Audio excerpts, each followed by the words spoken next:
বিগত অন্তর্বর্তীকালীন সরকারের ১৮ মাসের শাসনামলে হওয়া সব ধরনের দুর্নীতি তদন্তে দুর্নীতি দমন কমিশন বা দুদককে নির্দেশনা দিতে প্রধানমন্ত্রীর প্রতি আহ্বান জানিয়েছেন স্বরাষ্ট্রমন্ত্রী সালাউদ্দিন আহমদ।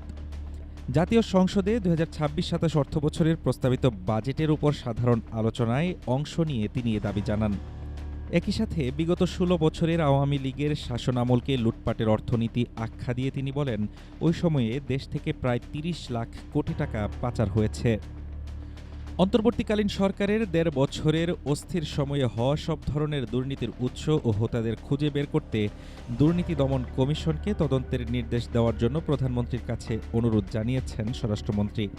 টিআইবির প্রতিবেদনের বরাত দিয়ে তিনি দাবি করেন, সর্বোচ্চ দুর্নীতি হয়েছে ওই অন্তর্বর্তী সরকারের সময়েই এবং এর সাথে জড়িত কেউই দায়মুক্তি পেতে পারে না।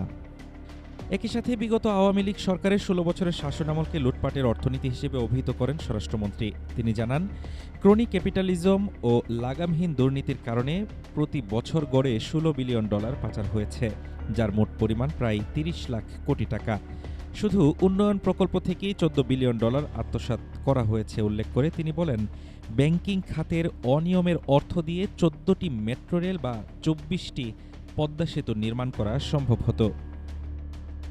এই অর্থনৈতিক ধ্বংসস্তূপের উপর দাঁড়িয়ে মাত্র ৩.৫ মাসের প্রস্তুতিতে বর্তমান সরকার নতুন অর্থনৈতিক দর্শনের ভিত্তিতে নিউ ইকোনমিক অর্ডার বা নতুন অর্থনৈতিক ব্যবস্থার বাজেট দিয়েছে বলে দাবি করেন তিনি।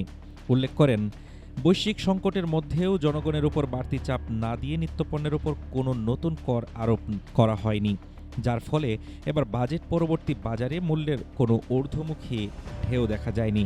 একই সাথে সামাজিক নিরাপত্তা ও শিক্ষা স্বাস্থ্য খাতে সর্বোচ্চ গুরুত্ব দেওয়া হয়েছে।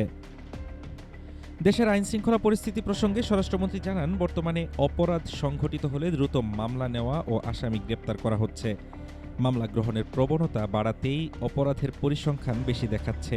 একটি ভেঙে পড়া ব্যবস্থার মধ্যে পুলিশ পরিস্থিতি স্বাভাবিক করার চেষ্টা করছে উল্লেখ করে তিনি জানান, জুয়া ও মাদক নিয়ন্ত্রণে নতুন আইন আনা হচ্ছে।